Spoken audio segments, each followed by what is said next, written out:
Hi and welcome to this video tutorial. I'm Anastasia and today I want to show you how to create something like this, but in 15 minutes. So let's dive right in.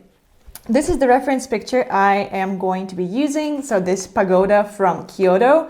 Love this picture and I will tell you why it is so interesting to paint. So we have a very peculiar thing going on here. So it's a phenomenon called backlight. So as you see this pagoda, we see it during the sunset. So the light behind it makes it appear really dark and stand out. So this is something you can reproduce really simply, really easily on paper with watercolor in about 15 minutes. So the sketch we're going to create is not going to be that detailed as this one, but it's going to be enough to show you the principle.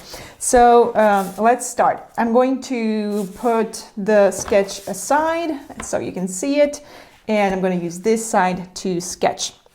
So first we will need to create a very quick, very basic pencil sketch.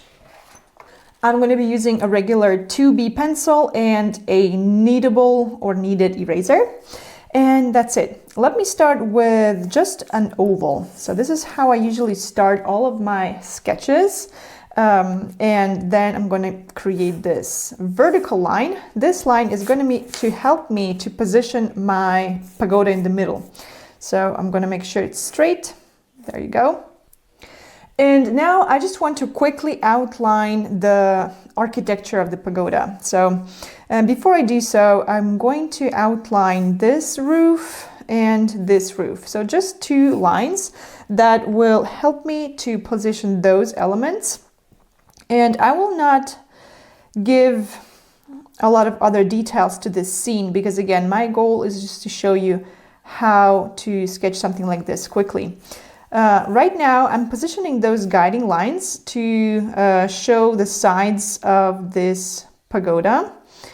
And I'm going to position those levels. So level number 1, level 2, level 3, level 4, and then I will have the roof here. So I'm aiming to create something quick and simple and just capture the shape of this pagoda. And you see I'm just creating two curved lines and then again on the lower side two curved lines. Then I'm going to do the same thing here.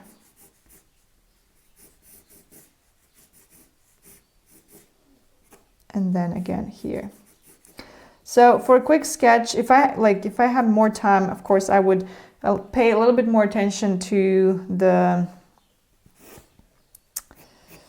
proportions.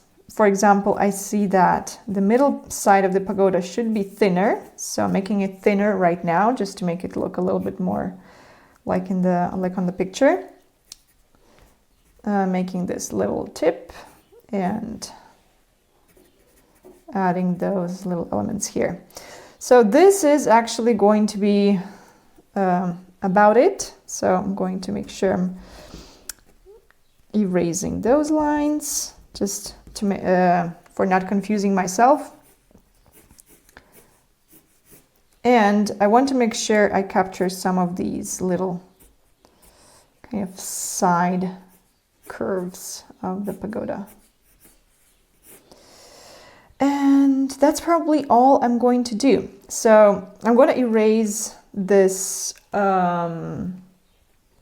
some of these lines, maybe make this oval just a little bit lighter, and I'm good to go. So my goal now is going to be to quickly paint the sunset behind the pagoda and give a general tone to our scene. So let me start with the colors for the sunset. We're going to use just a few colors. We will need some yellow. So for the yellow, I'm going to use primary yellow or cadmium yellow. You can use anything like this. So just yellow, just added some to my palette. I'm also going to use something orange. So to create an orange, I'm going to use the same cadmium yellow plus something red. So carmine or cadmium red. Red plus yellow creates orange. There you go. I'm also going to use a little touch of pure red, something like carmine. I'm just going to add it here. And I need a purple. So for the purple, I will use the same carmine and a touch of blue. I will use, you can use any blue, cobalt, ultramarine, anything you have. So those are 4 colors, and those are going to be enough for the sunset. And then I'm also going to mix the color for these buildings on the foreground, and it's going to be blue. So I'm just going to mix some blue with a touch of Payne's gray. Payne's gray is a really nice color that you can use in so many different ways. For example, for darkening a blue, and I instantly got a darker blue like this. So those are the colors I will mostly use. So let's start with the sky. I'm going to wash my brush, dry it with my paper towel a little bit, grab the yellow color and start to apply it to the middle side of my scene. So you see I'm adding more water because I want this color to be quite liquid. So more water, and all of this is going to be yellow. Then without letting this dry, so if this is drying, just apply some water there. I'm grabbing the orange color and I'm continuing to add this color to the top portion of my pagoda. Then I'm going to grab some red and just add a few splashes of red here and there. And then I'm going to switch to purple. So wash my brush, get the purple, and add some of these kind of purple clouds there. So see, I'm working with the body of my brush, so making these bold, big strokes. And then if I want to, I can also add a little bit more of red, for example, here. If it's too much, you can always wash your brush, dry it with your paper towel, and kind of go and take away that color you don't want there. You can do so while your paper is still wet. When it becomes dry, it's going to be hard to do so.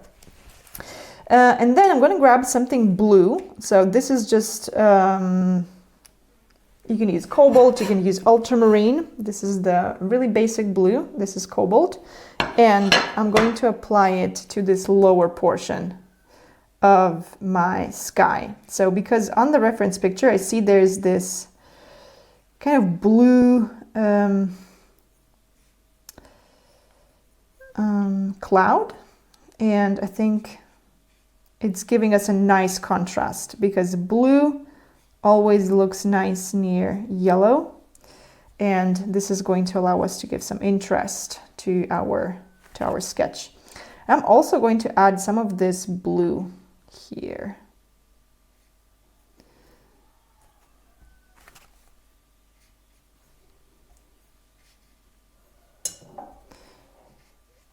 Just to recall that blue on the bottom side a little bit. But this is optional. While this is drying, I'm going to switch to another color we've just created, and this is the darker blue color I see here. So the darker blue color that we've made by mixing blue, so cobalt or ultramarine plus Payne's gray. And I'm going to apply this color to this whole foreground. And I see it's actually not that dark as I want it to be. You see it's quite similar to that other blue. So I'm going to make it darker just by adding a little bit more of Payne's gray. So more pigment, more Payne's gray. And I'm going to try again. And you see this color is definitely darker. So I'm going to use this color and just kind of apply it everywhere here. And then I see on the foreground there's lots of things going on, like roofs and things like this. So I don't want to make it super detailed, but since I already have this color here on my palette, I can go there and kind of, you know, imitate some of these, paint some of these roofs real quick. See, I'm not even creating a pencil sketch for that. I'm just adding a few lines here and there just to create this illusion that something is there, but I'm not showing exactly what. So making this window, for example. No, I actually don't like how it's looking, but you see, I'm creating this something without telling much of what's going on there. So something like this, I think, works fine. Then I'm going to use the same color. Actually, I'm going to create an even darker version of the same color and use it to paint the actual pagoda. So to make a darker color, just add even more Payne's gray, see, and I obtained an even darker color. By the way, I'm going to add the swatches here below right after I do this so that you can have all the colors that we're using. And I'm going to apply this color to the whole pagoda. Keep in mind that your sky should already be dry by that time. So if it's not dry, you're not going to get the desired effect. So for example, see, my color is not dry here. And you see I got some blooming going on. So my dark paint got bleeds inside the yellow. And this is not necessarily what I wanted, but I'm going to show you how I'm going to go about it. So I love demonstrating these kind of unpredictable moments because those seem like, oh, it's a mistake, I made a mistake, what I'm going to do. But I'm going to show you that you can easily work around these things if you stay calm and like don't freak out. Actually, I think this is looking nice. So I'm going to leave this for now and see how I can go about it. I'm just going to continue to paint and whatever. I'm just going to leave this and continue. So you see how instantly our pagoda is becoming visible. This is really cool, I think. So there you go. One more layer. And here I'm not doing nothing special. I'm just, covering the whole surface of this pagoda with color. And then I kind of finished painting it. And then since I already have this color on my brush, I can use it to add those additional details to the roof. Just, a few bolder strokes. And something like this.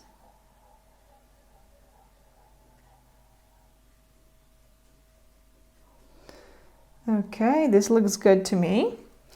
And now what should I do with this? Well, nothing. I'm just going to leave it like this and I'm going to paint on top of it. And I'm going to use this time to paint those little elements on the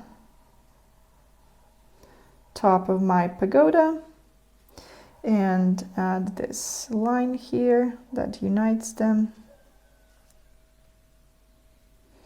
So it's been also almost 15 minutes, so by now I'm going to start finishing this painting.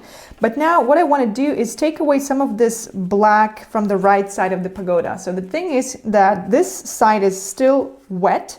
So if I go there, you see I can lift some of that color and kind of restore the light there. So because if you see on our reference picture, the right side of the pagoda has a little bit of light to it. So this is what we were able to create in just 15 minutes.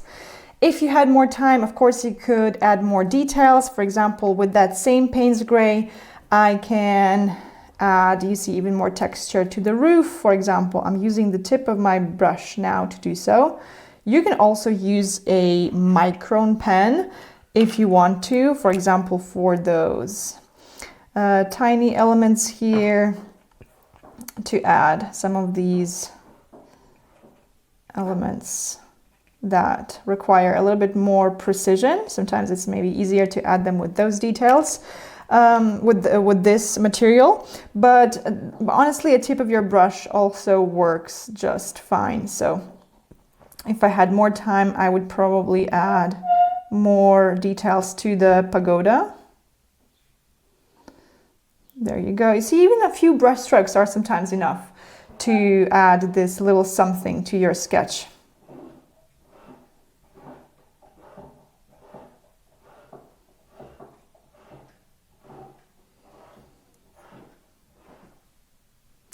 And maybe I could also add a few of these leaves from the tree. I think this also adds a lot of charm to the illustration. And there you go. We have a simple pagoda illustration. Now you know how to make something stand out, thanks to a simple rule, you see. So our background is lighter, the subject is darker. So when there is a light behind, when something is illuminated from behind, it appears really dark, almost black. So this is why we used this dark color that was just, you know, Payne's gray with water, very simple. And this is how you can make something like this look super realistic. Another example of a similar scene can be a boat that is photographed, you know, in front of a sunset, so a sunset boat, or any kind of other subject, like a building or a tree with a sunset behind, will appear in a similar manner. So this is the final illustration we've created. Let me add some swatches to show you the exact colors and remind you what we've used. So we used some yellow. This is a little bit dirty. Let me wash my brush. Yellow, for the yellow I just used cadmium yellow.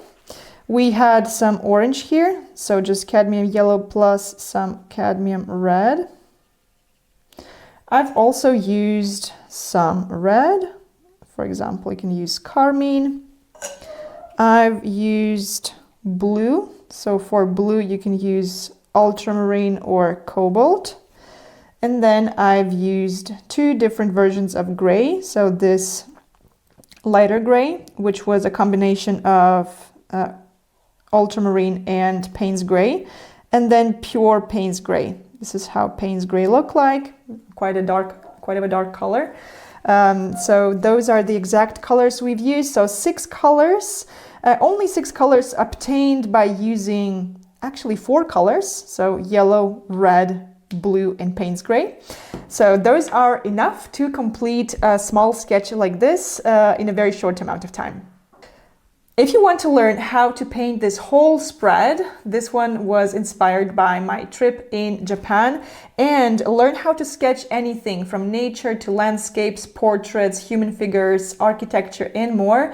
Check out my full program called Travel Sketching Academy. I'm going to leave the link below this video if you want to learn more and join us. And thanks for watching. Hope you enjoyed this tutorial, and I will see you next time.